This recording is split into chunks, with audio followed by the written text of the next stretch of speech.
جو فتح داستاں، وہ جو ظالموں کا زوال ہو. یا ربی یا ربی.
Da da di da da di da da da. Da da di da da di da da da. Da da di da da di da da da. Da da di da da di da da da. Da da di da da di da da.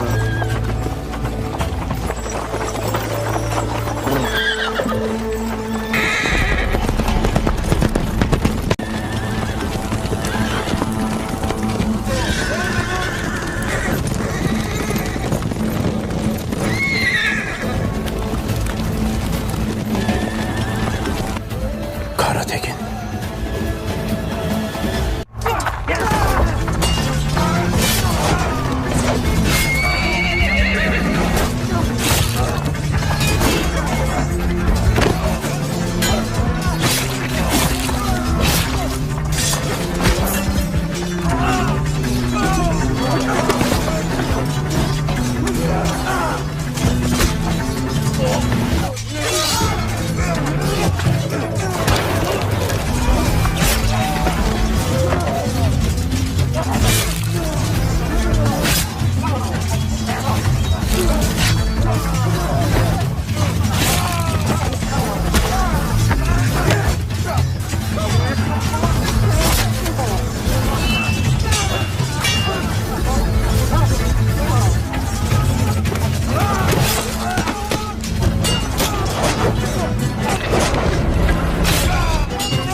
ووجدك ضالا فهدى.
شیطان کی مثال ہمارے سامنے ہے۔ وہ روز ازل میں حق تعالیٰ کے روبرو حاضر تھا اور کھلی آنکھوں سے خلاق عالم کی بے پناہ قدرت کا مشاہدہ کر رہا تھا، پھر بھی اس نے آدم کو سجدہ نہیں کیا۔ کھلی نشانیاں موجود ہوتے ہوئے شکوک و شبہات کے پیچھے بھاگنے والوں کی مثال ابلیس رجیم جیسی ہے۔ جب حق تعالیٰ کی آخری کتاب مقدس میں یہ حکم نازل ہو چکا کہ پیغمبر اسلام تمہیں جو کچھ عطا کریں وہ کسی پس و پیش کے لے لو اور جس کام سے روک دیں اس سے فوراً باز آ جاؤ، تو پھر تم لوگ کس کی تلاش میں بھٹکتے پھر رہے ہو؟ میرے صادق لقول اربا علم علماء اپنے دلائل سے اس حقیقت کو ثابت کر چکے کہ تم لوگ عامۃ المسلمین میں سے نہیں ہو۔ جب میں تائیدی غیبی کے سہارے آدم خور حشیشان کی پناہ گاہوں کو ان کے مدفن بنا سکتا ہوں، تو میرے لیے یہ کام کہیں آسان ہے کہ میں تمہیں ایک قطار میں کھڑا کر کے قتل بھی کرا سکتا ہوں، تمہارے گھروں کو آگ لگا کر تمہیں در بدر بھی کر سکتا ہوں، مگر میں اسلام کی صلح رحمی اور رواداری کے صدقے میں زندہ رہنے کا موقع فراہم کرتا ہوں، مگر یہ سلامتی اور زندگی چند اہم باتوں کے ساتھ مشروط ہے۔ یہ کہہ کر صلاح الدین ایوبی کچھ دیر کے لیے خاموش ہو گیا۔ باطنی عمائدین کے چہرے ایک انجان خوف سے زرد ہو گئے۔ وہ نہیں جانتے تھے کہ صلاح الدین ایوبی ان کے زندہ رہنے کے لیے کیا شرائط پیش کرے گا۔ مختصر سے وقفے کے بعد صلاح الدین ایوبی دوبارہ ان سے مخاطب ہوا۔ شام کی سرزمین پر قیام کرنے کے لیے تمہیں غیر مسلموں کی طرح جزیہ ادا کرنا ہوگا اور اس کے بدلے میں حکومت وقت تمہیں سلامتی، جان و مال کی مکمل ضمانت دے گی۔ اگر اس سلسلے میں حکومتی کارندوں سے کسی قسم کی کوتاہی سرزد ہوئی تو تمہیں عدالت عالیہ تک جانے کا حق حاصل ہوگا۔ حکومتی کارندوں کی غلطی ثابت ہو جانے کے بعد وہ سزا کے مستحق قرار پائیں گے اور تمہارے نقصانات کی مکمل تلافی کی جائے گی۔ تمہیں اپنے عقائد کے مطابق عبادت اور دیگر مذہبی رسمیں ادا کرنے کی پوری آزادی حاصل ہوگی، مگر تم سلطنت اسلامیہ کی حدود میں رہ کر اپنے عقائد کی تبلیغ نہ کر سکو گے۔ میرے جاسوس ہر وقت تمہاری حرکات و سکنات کی نگرانی کریں گے۔ اگر تم نے حشیشان کی طرح محفوظ پناہ گاہیں سرنگیں تعلیم کرنے اور عیسائیوں اور یہودیوں سے ساز باز کرنے کی کوشش کی تو یہ عمل سلطنت اسلامیہ کے خلاف کھلی بغاوت کے مترادف سمجھا جائے گا اور بغاوت کی سزا موت کے سوا کچھ نہیں ہوگی۔ اگر تم میں سے کسی فرد یا خاندان کو میری شرائط منظور نہیں تو وہ شام کی سکونت ترک کر کے اپنے تمام معلومات کے ساتھ کسی غیر مسلم علاقے میں جا کر آباد ہو سکتا ہے۔ صلاح الدین ایوبی نے اسلامی عدل و مساوات کے تحت اپنا فیصلہ سنا دیا۔ یہ ایک بہترین فیصلہ تھا جس نے بدعقیدہ لوگوں کو پناہ بھی بخشی تھی اور انہیں عامۃ المسلمین سے الگ بھی کر دیا تھا۔ جیسے ہی صلاح الدین ایوبی کی طرف سے عائد کردہ شرائط کی تفصیل ختم ہوئی تو ایک باطنی امیر نے کسی قدر ناگوار لہجے میں کہا، کیا والی موصل سیف الدین اور والی حلب سلطان ملک صالح مسلمان نہیں ہیں؟ باطنی امیر کا سوال بظاہر بہت عجیب اور حیران کن تھا، مگر صلاح الدین ایوبی ایک لمحے میں سوال کی گہرائی تک پہنچ گیا اور اس نے مسکراتے ہوئے کہا، کیا میں نے اشارتاً یا کنایتاً ان دونوں حضرات کو کافر قرار دیا؟ جب یہ دونوں حکمران آپ کے نزدیک مسلمان ہیں تو واضح رہنا چاہیے کہ سلطان ملک صالح اور سیف الدین نے ہمیں اپنی مذہبی رسموں کی آزادانہ ادائیگی کی تحریری اجازت دی ہے۔ یہ کہہ کر وہ باطنی امیر اپنی جگہ سے اٹھا اور اس نے صلاح الدین کو ایک دستاویز پیش کی جسے سونے کی جلد میں محفوظ کر دیا گیا تھا۔ صلاح الدین ایوبی نے اس سنہری دستاویز کو کھول کر دیکھنے کی زحمت بھی گوارا نہ کی۔ اب ان کاغذات کی کوئی حیثیت نہیں، حاکم رخصت، حاکم قلعدم۔ اب میرے اور تمہارے درمیان نئی دستاویز تیار کی جائے گی جس پر دونوں فریق سختی کے ساتھ عمل پیرا ہوں گے۔ صلاح الدین ایوبی کی اس بے نیازانہ طرز عمل پر تمام باطنی عمائدین کے چہرے اتر گئے۔ اگرچہ وہ نوشۂ دیوار پڑھ چکے تھے لیکن پھر بھی انہوں نے والی مصر کی خدمت میں آخری درخواست پیش کرتے ہوئے کہا، دارالامر کی امارت ہمارے حوالے کر دی جائے۔ باطنی عمائدین کی درخواست سن کر صلاح الدین ایوبی مسکرایا۔ اس خواہش کی تو ایک ہی مفہوم ہے کہ تمہارے اور حشیشان کے درمیان گہرے روابط تھے۔ والی مصر کی اس گرفت پر باطنی عمائدین گھبرا گئے، پھر کوئی نیا مطالبہ کیے بغیر وہ انتہائی شکستہ حالت میں اس مجلس خاص سے اٹھ کر چلے گئے کہ اب اسی میں ان لوگوں کی عافیت تھی۔ یہ صلاح الدین کی عظیم الشان کامیابی تھی کہ اس نے شام کے اہل ایمان کو حشیشان آدم خوروں سے نجات دلائی تھی۔ مزید یہ کہ والی مصر نے اس علاقے کے تمام باطنیوں کی چھان بین کر کے انہیں عام مسلمانوں کی صفوں سے الگ کر دیا تھا اور ان کی خفیہ سرگرمیوں کی نگرانی کے لیے اپنے جاسوسوں کی ایک جماعت مقرر کر دی تھی۔ پھر والی مصر نے دارالعمل کی پوری عمارت کو 3 بار پانی سے پاک کرایا، زمین 2 سرنگ بند کی دارالعمل کا نام بدل کر دارالعلم رکھا گیا اور شام کے مشہور عالم عبد الرحمن بن سعد کی امانت میں نماز شکر ادا کی اور انہی کو معلم اعلیٰ قرار دیا۔ صلاح الدین ایوبی کو مصر سے نکلے ہوئے کئی ماہ ہو چکے تھے۔ اس نے فوری طور پر اپنے حقیقی بھانجے فروخ شاہ کو یمن سے طلب کیا، جو اس کے بڑے بھائی توران شاہ شمس الدولہ کا نائب تھا۔ فروخ شاہ ایک باکردار اور شجاع نوجوان تھا جو صلیبیوں کے ساتھ کئی معرکوں میں کارہائے نمایاں انجام دے چکا تھا۔ صلاح الدین نے فروخ شاہ کو شام کا حاکم مقرر کیا اور مصر واپس چلا گیا۔ سالار انتھونی صلاح الدین ایوبی کے خلاف مسلسل ریشہ دوانیوں میں مصروف تھا۔ والی حلب سلطان ملک صالح اور حاکم موصل سے ملاقاتیں کرنے کے بعد انتھونی شاہ ریمنڈ کے پاس یروشلم پہنچا۔ پہلے اس نے حشیشان کی تباہی اور بربادی کی تفصیلی خبر دی اور پھر نئے اتحاد کی نوید سنائی۔ عیار ریمنڈ کچھ دیر تک شیخ الجبال اور اس کے آدم خوروں کی موت پر افسوس کا اظہار کرتا رہا۔ ہائے ہمارے کیسے عظیم و مخلص دوست تھے، ہم سب پر مقدس باپ اور بیٹی کی رحمت نازل ہوں۔ اس ریاکارانہ تعزیت کے بعد اس نے مسکراتے ہوئی سالار انتھونی کی طرف دیکھا۔ سلطان ملک صالح اور سیف الدین کو اس نئے دوستانہ اتحاد کی بھرپور قیمت ادا کرنی ہوگی۔ میں ان دونوں کی شکستہ حالت کا خوب مشاہدہ کر چکا ہوں۔ جواب میں انتھونی کے ہونٹوں پر بھی انتہائی فریب کارہ مسکراہٹ ابھر آئی۔ میں جب موصل اور حلب سے رخصت ہوا تھا تو ان دونوں کی ٹانگیں کانپ رہی تھیں۔ شاہ یروشلم کا اشارہ پاتے ہی وہ گھٹنے ٹیک دیں گے۔ گھٹنے ٹیکنے کے بعد تو سجدہ کرنے کی رسم ہی باقی رہ جاتی ہے۔ سالار انتھونی کی بات سن کر شاہ یروشلم ریمنڈ بہت دیر تک ہنستا رہا۔ پھر اس نے اس شرط پر اتحاد ثلاثہ کی منظوری دے دی کہ دمشق کا پورا علاقہ اس کے حوالے کر دیا جائے۔ شاہ یروشلم سے ملاقات کرنے کے بعد سالار انتھونی تیز رفتاری کے ساتھ دوبارہ موصل پہنچا اور سیف الدین کے سامنے ریمنڈ کی شرط دہرائی۔ سیف الدین کچھ دیر تک پس و پیش سے کام لیتا رہا، مگر اس کے عیاش امراء جو انتہائی درجے کے ناکارہ اور بزدل تھے، صاحب موصل کو یہی مشورہ دیا کہ بلا تاخیر یروشلم کی شرط مان لی جائے اور اس کے ساتھ یہ جواز بھی پیش کیا کہ دمشق پر صلیبیوں کا قبضہ ہو جانے سے موصل کی سلامتی پر کوئی اثر نہیں پڑتا۔ آخر سیف الدین نے اپنی زمین کے ایک ٹکڑے کو بچانے کے لیے شاہ یروشلم کے ہاتھ دمشق کا سودا کر لیا۔ پھر جب یہ خبر سلطان ملک صالح تک پہنچی تو وہ خود موصل آ کر سیف الدین سے ملا اور اس معاہدے پر اپنی گہری تشویش کا اظہار کیا۔ والی موصل نے بہت جلد اپنی چرب زبانی سے نا تجربہ کار سلطان ملک صالح کو شیشے میں اتار لیا۔ ایسے معاہدے دیر پا اور مستقل نہیں ہوتے، ہواؤں کا رخ دیکھ کر عہد و پیما کیے جاتے ہیں اور موسم بدلتے ہی توڑ دیے جاتے ہیں۔ سیف الدین نے عیاری سیاست دانوں کی پرانی منطق اور دلیل پیش کرتے ہوئے کہا، اور اگر ہمارے لیے ریمنڈ کے ساتھ معاہدہ قائم رکھنا ناگزیر ہو جائے تب اس میں تمہارا کوئی نقصان نہیں۔ دمشق تو ہمارے ہاتھ سے جا ہی چکا ہے، اب اس پر صلاح الدین کا قبضہ ہو یا ریمنڈ کا، تمہارے لیے دونوں حالتیں یکساں ہیں۔ موجودہ صورتحال میں تو امید کی یہ کرن بھی نظر آتی ہے کہ جیسے ہی ریمنڈ کی فوج ادھر کا رخ کرے گی تو صلاح الدین ایوبی دمشق کے دفاع کے لیے ضرور آئے گا۔ پھر یہ فوجی تصادم کیا صورت اختیار کرے گا، یہ خدا پر چھوڑ دو۔ اس خونریز معرکے میں ریمنڈ بھی ہلاک ہو سکتا ہے اور صلاح الدین بھی۔ والی موصل سیف الدین نے ایک عقلی مگر سطحی دلیل پیش کر کے اپنے چچا زاد بھائی سلطان ملک صالح کو مطمئن کر دیا، مگر وہ ضمیر فراموش حاکم کو یہ اندازہ نہیں تھا کہ وہ اپنے عظیم شیطان کی مثال ہمارے سامنے ہے۔ وہ روز ازل میں حق تعالیٰ کے روبرو حاضر تھا اور کھلی آنکھوں سے خلاق عالم کی بے پناہ قدرت کا مشاہدہ کر رہا تھا، پھر بھی اس نے آدم کو سجدہ نہیں کیا۔ کھلی نشانیاں موجود ہوتے ہوئے شکوک و شبہات کے پیچھے بھاگنے والوں کی مثال ابلیس رجیم جیسی ہے۔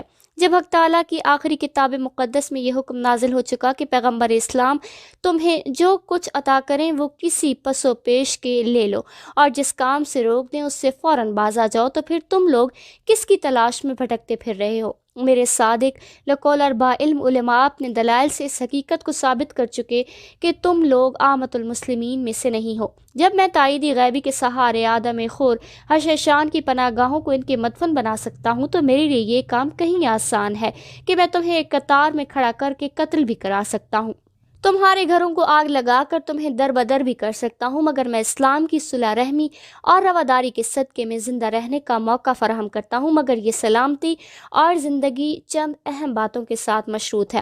یہ کہہ کر صلاح الدین ایوبی کچھ دیر کے لیے خاموش ہو گیا۔ باطنی عمائدین کے چہرے ایک انجان خوف سے زرد ہو گئے۔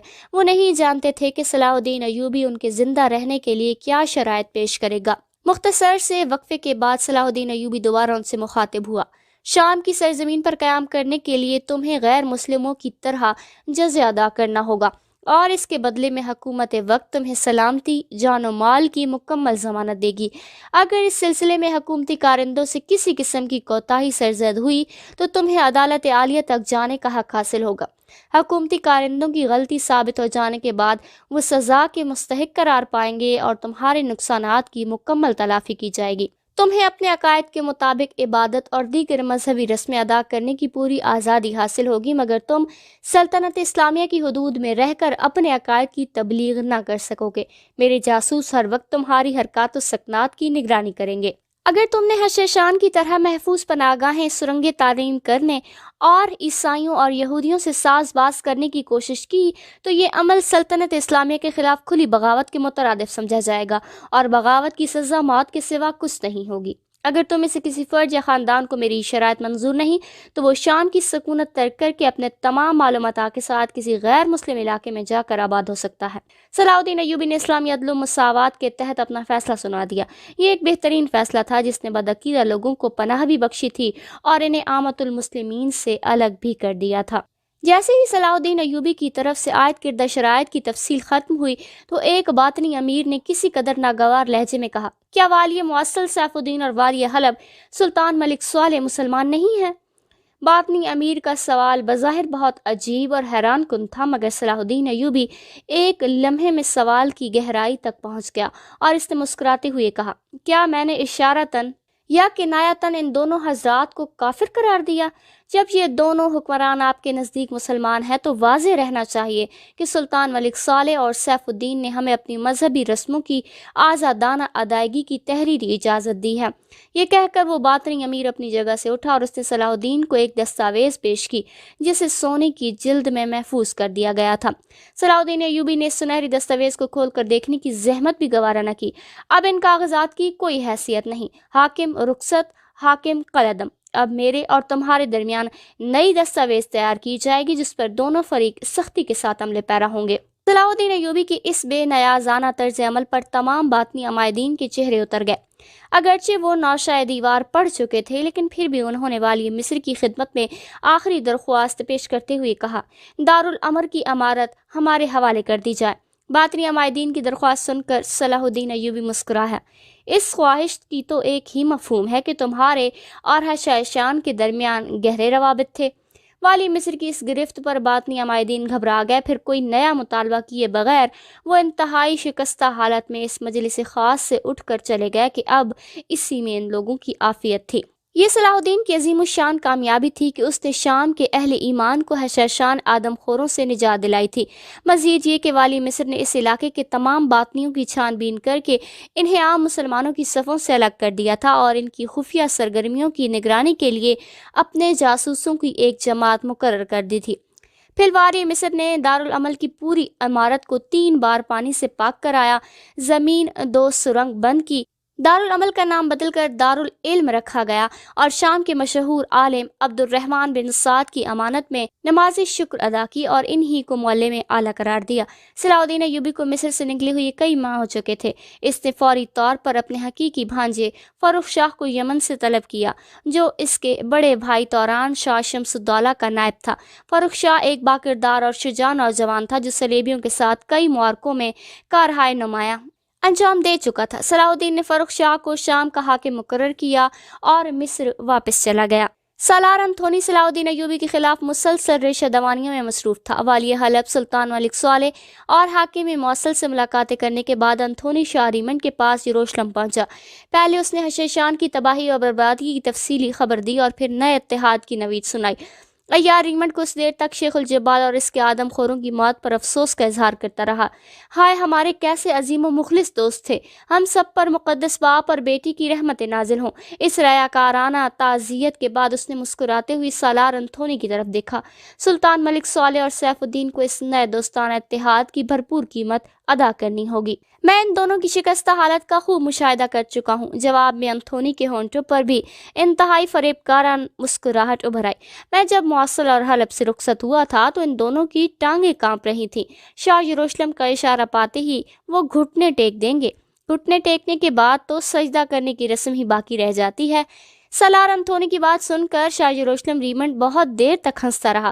پھر اس نے اس شرط پر اتحاد ثلاثہ کی منظوری دے دی کہ دمشق کا پورا علاقہ اس کے حوالے کر دیا جائے. شاہ یروشلم سے ملاقات کرنے کے بعد سالار انتھونی تیز رفتاری کے ساتھ دوبارہ موصل پہنچا اور سیف الدین کے سامنے ریمنڈ کی شرط دہرائی. سیف الدین کچھ دیر تک پس و پیش سے کام لیتا رہا، مگر اس کے عیاش امراء جو انتہائی درجے کے ناکارہ اور بزدل تھے، صاحب موصل کو یہی مشورہ دیا کہ بلا تاخیر یروشلم کی شرط مان لی جائے، اور اس کے ساتھ یہ جواز بھی پیش کیا کہ دمشق پر صلیبیوں کا قبضہ ہو جانے سے موصل کی سلامتی پر کوئی اثر نہیں پڑتا.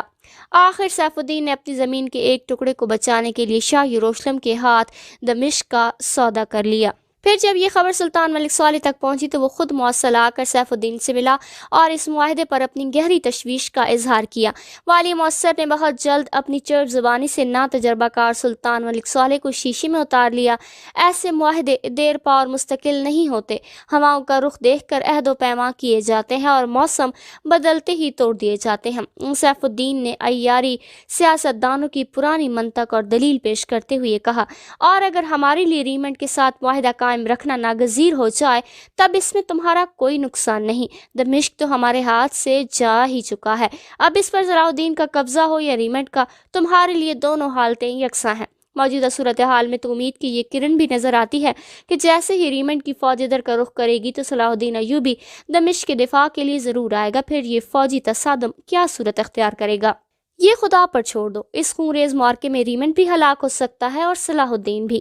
والی موصل سیف الدین نے ایک عقلی مگر سطحی دلیل پیش کر کے اپنے چچا زاد بھائی سلطان ملک صالح کو مطمئن کر دیا، مگر وہ ضمیر فراموش حاکم کو یہ اندازہ نہیں تھا کہ وہ اپنے عظیم چچا سلطان نور الدین محمود زنگی کے عظیم ورثے کو کس بے رحمی کے شیطان کی مثال ہمارے سامنے ہے. وہ روز ازل میں حق تعالیٰ کے روبرو حاضر تھا اور کھلی آنکھوں سے خلاق عالم کی بے پناہ قدرت کا مشاہدہ کر رہا تھا. پھر بھی اس نے آدم کو سجدہ نہیں کیا. کھلی نشانیاں موجود ہوتے ہوئے شکوک و شبہات کے پیچھے بھاگنے والوں کی مثال ابلیس رجیم جیسی ہے. جب حق تعالیٰ کی آخری کتاب مقدس میں یہ حکم نازل ہو چکا کہ پیغمبر اسلام تمہیں جو کچھ عطا کریں وہ کسی پس و پیش کے لے لو اور جس کام سے روک دیں اس سے فوراً باز آ جاؤ، تو پھر تم لوگ کس کی تلاش میں بھٹکتے پھر رہے ہو؟ میرے صادق لقول اربا علم علماء اپنے دلائل سے اس حقیقت کو ثابت کر چکے کہ تم لوگ عامت المسلمین میں سے نہیں ہو. جب میں تائیدی غیبی کے سہارے آدم خور حشیشان کی پناہ گاہوں کو ان کے مدفن بنا سکتا ہوں تو میرے لیے یہ کام کہیں آسان ہے کہ میں تمہیں ایک قطار میں کھڑا کر کے قتل بھی کرا سکتا ہوں، تمہارے گھروں کو آگ لگا کر تمہیں در بدر بھی کر سکتا ہوں، مگر میں اسلام کی صلح رحمی اور رواداری کے صدقے میں زندہ رہنے کا موقع فراہم کرتا ہوں، مگر یہ سلامتی اور زندگی چند اہم باتوں کے ساتھ مشروط ہے. یہ کہہ کر صلاح الدین ایوبی کچھ دیر کے لیے خاموش ہو گیا. باطنی عمائدین کے چہرے ایک انجان خوف سے زرد ہو گئے. وہ نہیں جانتے تھے کہ صلاح الدین ایوبی ان کے زندہ رہنے کے لیے کیا شرائط پیش کرے گا. مختصر سے وقفے کے بعد صلاح الدین ایوبی دوبارہ ان سے مخاطب ہوا. شام کی سرزمین پر قیام کرنے کے لیے تمہیں غیر مسلموں کی طرح جزیہ ادا کرنا ہوگا اور اس کے بدلے میں حکومت وقت تمہیں سلامتی جان و مال کی مکمل ضمانت دے گی. اگر اس سلسلے میں حکومتی کارندوں سے کسی قسم کی کوتاہی سرزد ہوئی تو تمہیں عدالت عالیہ تک جانے کا حق حاصل ہوگا. حکومتی کارندوں کی غلطی ثابت ہو جانے کے بعد وہ سزا کے مستحق قرار پائیں گے اور تمہارے نقصانات کی مکمل تلافی کی جائے گی.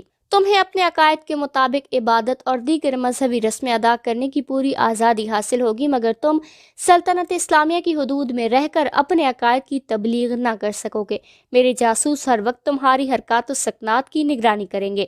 اگر تم نے حشیشان کی طرح محفوظ پناہ گاہیں سرنگیں تعلیم